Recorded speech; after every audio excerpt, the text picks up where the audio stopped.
caractère à cet âge, oui, je crois que je suis encore une assez bonne locomotive, je crois. J'y reste peut-être pas tout le temps, hein. D'ailleurs, le patron me fasse signe, hein, comme à nous tous. Là, vous ne connaîtrez ni le jour ni l'heure. Bon. Et donc, aux élections européennes, je pense qu'on va leur mettre une tournée. Non,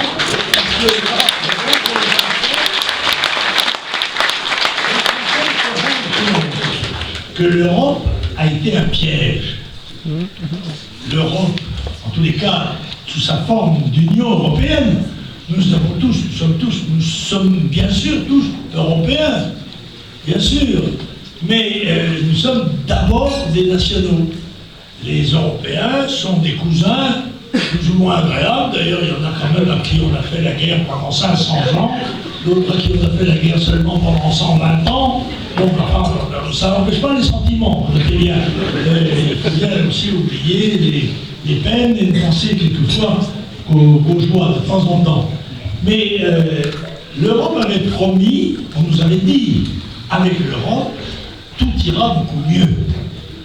Les budgets seront en équilibre, les impôts diminueront, la croissance augmentant, le plein emploi, c'est exactement l'inverse. L'Europe est actuellement dans le monde le pays, l'Euroland, l'ensemble de pays où la croissance est la moins forte du monde. Par conséquent, tout à fait évidemment, on s'est trompé de route. Et un certain nombre de gens vous disent « Ah ben, ça marche pas, c'est la raison, c'est parce qu'il n'y a pas assez d'Europe. Il faut plus d'Europe encore. » Nous disons non, il faut avoir la sagesse, l'humilité de reconnaître quand on s'est trompé, on serre les freins, on change la voiture de côté et on essaye de retrouver le moment où on peut prendre une autre route, la bifurcation, où on pourra reprendre une vue plus juste. Bien sûr, il est évident que nous devons avoir les rapports les meilleurs possibles avec les pays européens. Je vais même plus loin. L'histoire, l'avenir nous oblige à concevoir un espace encore plus vaste que moi j'appelle l'espace boréal, qui va de Brest à Vladivostok et qui comprend donc les pays slaves. Pourquoi ? Parce que l'Europe occidentale n'a plus de grand espace économique. Elle en avait un, c'était le Sahara, nous l'avons perdu. Il ne reste plus que la Sibérie. Or, la Russie ne sera pas capable, seule, de garder la Sibérie sous la pression qui s'exerce des grands pays frontaliers. Je rappelle que la Russie perd 1 million d'hommes par an, car elle participe de la décadence démographique de notre continent. Nous, tous les pays européens, y compris la France, bien sûr, on nous dit, vous savez, la France, c'est la championne de la démographie européenne. Nous approchons les 2% qui permettent la reconduction des générations. Oui, mais on oublie de dire que 0,6% de ces 2% sont faits par des enfants étrangers. Et ceci m'amène assez naturellement à vous parler d'un sujet qui est effleuré, mais jamais traité avec sérieux par les pouvoirs en place, qui nous mentent, qui nous cachent la vérité. C'est une des données qui viole la démocratie française en permanence, c'est l'immigration. Le phénomène migratoire n'avait aucune justification. Aucune.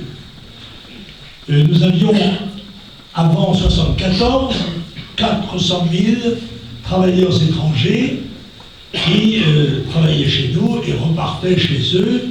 Ils travaillaient d'ailleurs surtout pour nourrir leur famille, hein, et en plus, éventuellement, repartaient chez eux, leur contrat étant accompli.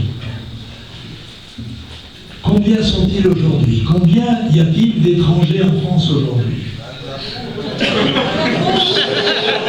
Eh bien, le minimum nous est donné par l'INSEE, organisme officiel dont on sait l'engagement politique. Ils disent, eux, 12 millions.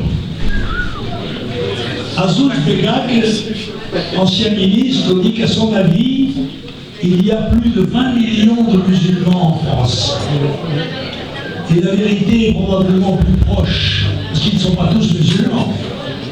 La vérité est probablement plus proche du chiffre d'Azouz Begag que du chiffre anonyme de l'INSEE.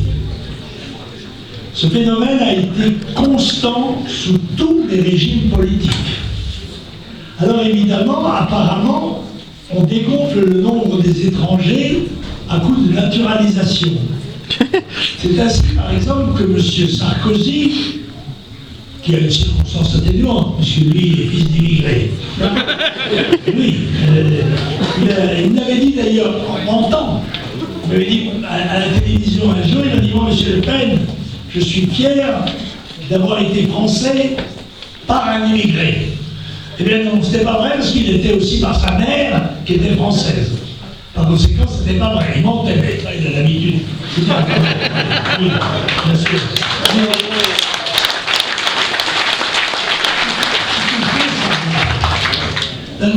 On dit, mais M. Le Pen, vous êtes xénophobe. Non, je ne suis pas xénophobe, je suis francophile. C'est pas tout à fait pareil. Je ne déteste pas les étrangers, j'aime mieux les Français. Chez eux.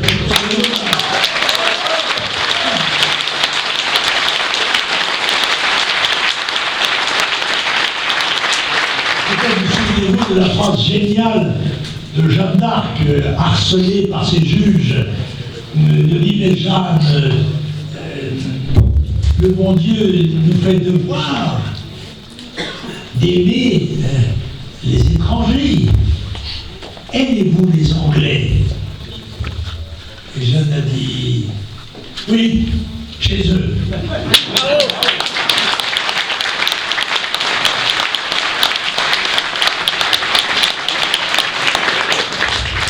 C'est un phénomène mortel. Bien sûr, un certain nombre d'étrangers devenus français le méritent. Par leur amour de la France, par le travail qu'ils y fournissent.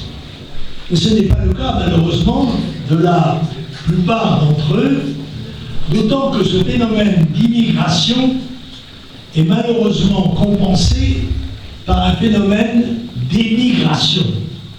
C'est-à-dire que dans le même temps où il rentre dans notre pays des millions de gens qui n'entrent pas pour travailler, puisqu'il n'y a pas de travail, puisque nous avons 5 millions de chômeurs. Au chômage. Donc ils n'entrent que comme assistés sociaux.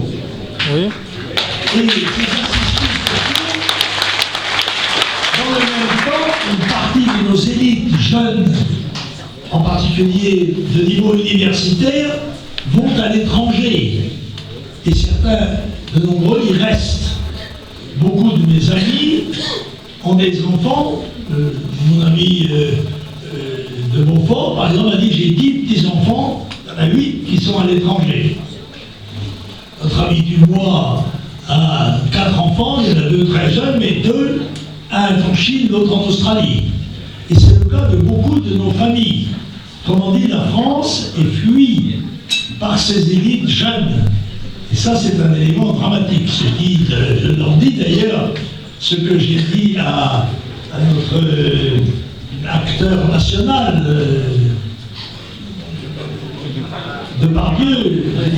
Je comprends très bien la réaction de Depardieu, mais c'est ici qu'il faut se battre, pas à l'extérieur de nos frontières. C'est en France qu'il faut combattre la politique qu'il conteste, n'est-ce pas? Eh bien, ce qu'il faut savoir, c'est qu'on nous ment dans ce domaine. Et j'en donne une preuve.